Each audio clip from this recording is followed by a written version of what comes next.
once again, Anti-Pharmacist is here to bring you yet another health topic which concerns kids. And today we are going to be looking at 10 things that you need to know about fever. Number 1, fever is when the body's temperature is greater than 37.5 degrees centigrade.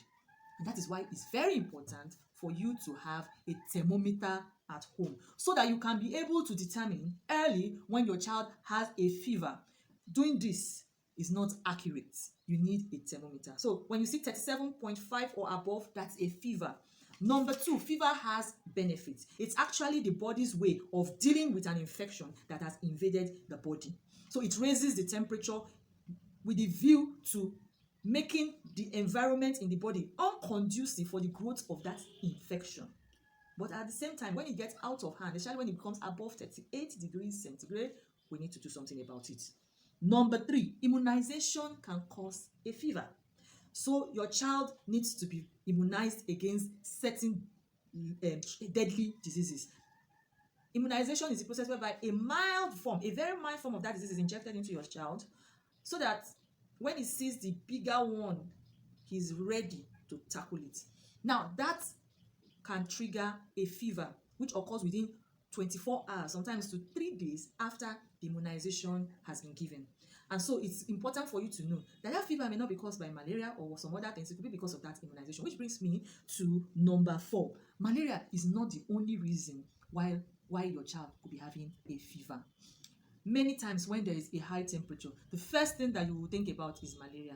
It's not all the time it will be malaria, and that is why it is very necessary to test before treatment, in keeping with the World Health Organization's recommendation.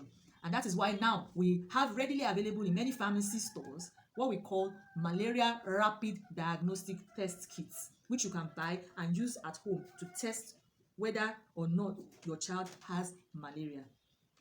Number 5, fever that is greater than 38 degrees centigrade is most probably not teething. Many times mothers attribute high temperature to their baby teething. Okay, it can cause mild fever, but when it's above 38 degrees, please start to think of other reasons why your child could be having a fever. Number 6, chills can occur with a fever. And so your child has high temperature and is doing shaky daddy, shaking, and you now think you should add more clothing. No, that is the time you need to even remove clothing so that the temperature can calm down. Number 7, it is wrong to cool down your baby's high fever with cold water. Why?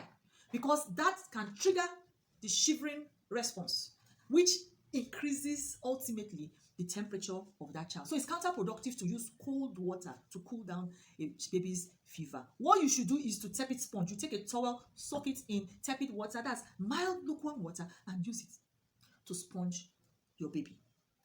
Number 8, fever can cause febrile convulsion in some children. Yes, fever can cause febrile convulsion where the child begins to be stiff and unconscious. Some children are very, very sensitive to fever, and it's important for such moms who have those kind of children to monitor their children's temperature. And you see why a digital thermometer isn't a luxury to have at home.